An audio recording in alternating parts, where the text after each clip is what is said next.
የትግራይ ወጣቶች እጅግ አሰቃቂ እንባና የጀነራል ብርሃኑ ጁላ አደገኛ ማስጠንቀቂያ። በዛሬው መረጃችን በጦርነትና በሰቆቃ በቆሰለው በትግራይ ምድር አሁንም ድረስ ሰላም አግኝቶ መተንፈስ ስላልቻለው የንጹሃን ማህበረሰብ ክፍል እንመለከታለን። በተለይም ከሰሞኑ ከተለያዩ የማህበራዊ ሚዲያ ገጾች ከየመንደሩና ከየእናቶች ቤት የሚሰሙ የሰቆቃ ድምጾች ልብን እጅግ ይሰብራሉ። የትግራይ ወጣቶች አፈሳ፣ የእናቶች እንባና ምሬት አሁንም የክልሉ ዋነኛ የህመም አጀንዳ ሆኗል። ዛሬ በተለያዩ ማህበራዊ ገጾች የተንጸባረቁትን እውነተኛ አሳዛኝና ልብን የሚነኩ የድረሱልኝ ጩኸቶችን አሰባስበን ከጀርባው ስላለው መራር እውነት ሰፊ መረጃ ይዘንላችኋል። አብራችሁን ቆዩ።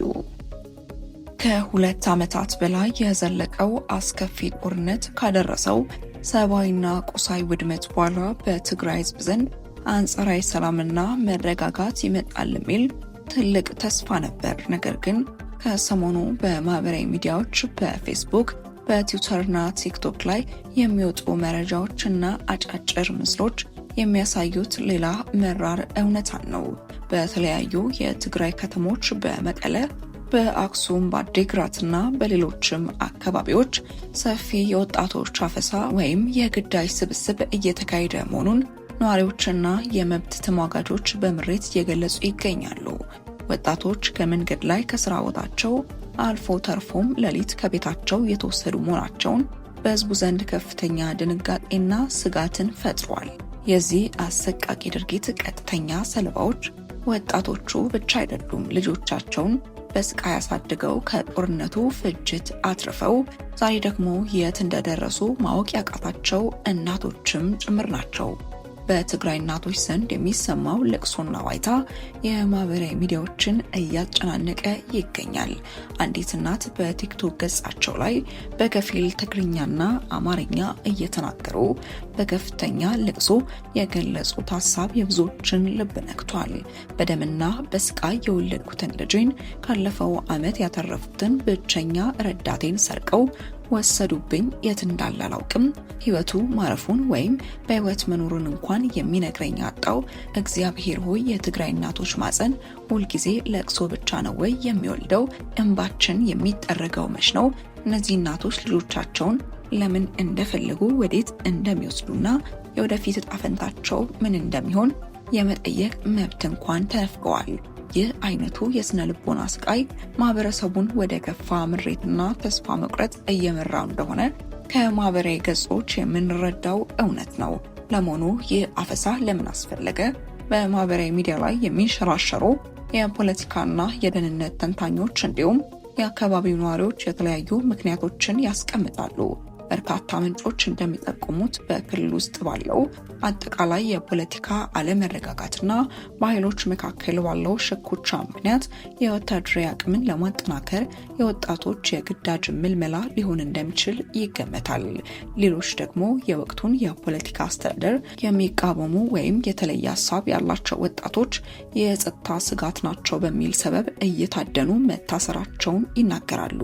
ይህ ፍርሃት በፈጠረው ተጽዕኖ ምክንያት በሺዎች የሚቆጠሩ የትግራይ ወጣቶች ሀገራቸውን ጥለው ወደ ሱዳን፣ ኤርትራ ወይም በየመን አድርገው ወደ ሳውዲ አረቢያ ለመሰደድ አደገኛውን በረሃና ባህር እየመረጡ ይገኛሉ። ይህም የክልሉን ወጣት የሰው ኃይል እያሟጠጠው ነው።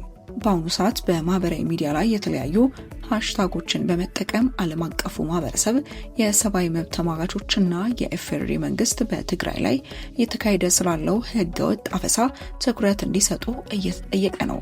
የሰብአዊ መብት ተሟጋቾች የሚከተሉትን ጥያቄዎች በስፋት ያነሳሉ። ህገ መንግስታዊ መብቶች መከበር፣ ማንኛውም ዜጋ ያለምንም በቂ የህግ ምክንያት የመታሰር ወይም የመታደን እጣ ፈንታ ሊገጥመው አይገባም።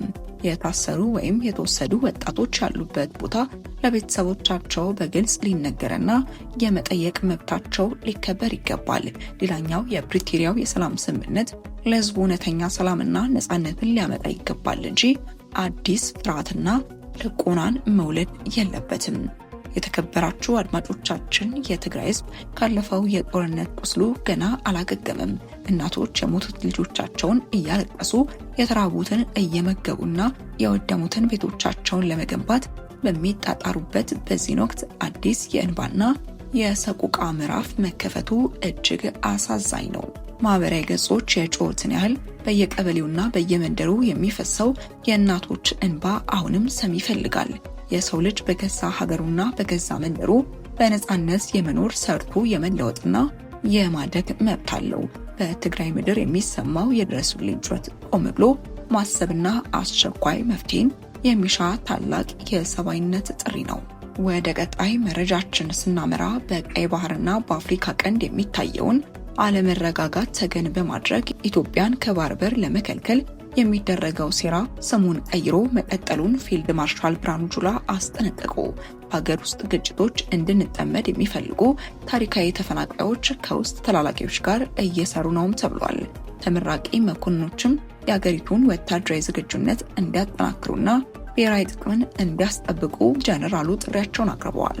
በአሁኑ ወቅት በቀይ ባህርና በአፍሪካ ቀንድ አካባቢ የሚታየው የጂኦፖለቲካዊ ውጥረት ከመቼውም ጊዜ በላይ አደገኛና የማይገመት መሆኑን የገለጹት የኢትዮጵያ መከላከያ ሰራዊት ጠቅላይ ኢታማዦር ሹም ፊልድ ማርሻል ብርሃኑ ጁላ ኢትዮጵያን ፍጹም ታሪካዊ መብቷ ከሆነው የባህር በር ተጠቃሚነት ለመከልከል ለረጅም ዘመናት የተደራጀው ጸረ ኢትዮጵያ ጥምረት በአሁኑ ወቅት ስሙንና ስልቱን ቀይሮ ተመሳሳይ አጥፊ ዓላማውን ለማስፈጸም እየተንቀሳቀሰ መሆኑን ጀነራሉ ገልጸዋል።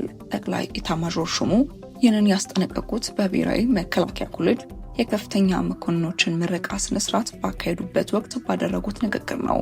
ፊልድ ማርሻል ብርሃኑ ጁላ በንግግራቸው የኢትዮጵያ ታሪካዊ ተቀናቃኞች ሀገሪቱ በአፍሪካ ቀንድና በቀጠናው ያላትን ተፈጥሯዊ የመሪነት ሚና እንዳትወጣ ለማድረግ ሆን ብለው አለመረጋጋትን እየፈጠሩ መሆኑን አጋልጠዋል። እነዚህ የውጭ ኃይሎች በኢትዮጵያ ላይ የሚሰነዘሩ የደህንነት ጫናዎችን ለመጨመር በማለም በሀገሪቱ ውስጥ ካሉ የውስጥ ተላላኪዎች ጋር በመሻረክና በጎረቤት ሀገራት ጭምር ግጭቶችን በማቀጣጠል ላይ እንደሚገኙ በዝርዝር አስረድተዋል። ሳይንሳዊና ስልታዊ ጥናቶችን መሰረት አድርገው በቀረበው በዚህ ማብራሪያ ላይ ስማቸውን ያልጠቀሷቸው የውጭ ኃይሎች ኢትዮጵያ ቀጠናዊ ተጽዕኖዋን ትታ በውስጥ ጉዳዮች ላይ ብቻ እንድታተኩር የውስጥ ከሃዲዎችን በመጠቀም በልዩ ልዩ የሀገሪቱ አካባቢዎች ግጭቶች እንዲራዘሙ እያደረጉ መሆኑን የጦር አዛዡ በጥብቅ ወቅሰዋል። ዘመናዊ ውጊያና የስትራቴጂክ ስልቶች በከፍተኛ ሁኔታ እየተቀያየሩ በመምጣታቸው የኮሌጁ ተመራቂ መኮንኖች የቀሰሙትን ከፍተኛ ስልታዊ ስልጠና በተግባር ላይ በመዋል የኢትዮጵያን ወታደራዊ ዝግጁነት ማጠናከር እንዳለባቸው ፊልድ ማርሻል ብርሃኑ ጁላ አሳስበዋል። አያይዘውም ሰራዊቱ የሀገሪቱን ሉዓላዊነትና ብሔራዊ ጥቅም ለማስጠበቅ በማንኛውም ሰዓት በቁርጠኝነት መቆም እንዳለበት ጥሪያቸውን አቅርበዋል። ይህ በእንዲህ እንዳለ የቀጠናው የፖለቲካ ተንታኞች እንደሚገልጹት የአፍሪካ ቀንድና የቀይ ባህር አካባቢ የሱዳንን ቀውስ ጨምሮ በርካታ ዓለም አቀፍ ጥቅሞችና ስትራቴጂካዊ ፉክክሮችን የሚንጸባረቁበት በመሆኑ ኢትዮጵያ የምትገነባው ጠንካራና ዘመናዊ የመከላከያ ኃይል ለሀገሪቱ ደህንነት ብቻ ሳይሆን ለአጠቃላይ ቀጠናው ሰላምና መረጋጋት ዋስትና እንደሚሆንም ይስማሙበታል። ወደ ተመልካቾቻችን ለሳቱ የነበረን መረጃ ይህንን ይመስል ነበር። አብራችሁን ስለነበራችሁ እጅግ አድርገን እናመሰግናለን። በቀጣይ እስክንገናኝ ድረስ መልካም ቆይታ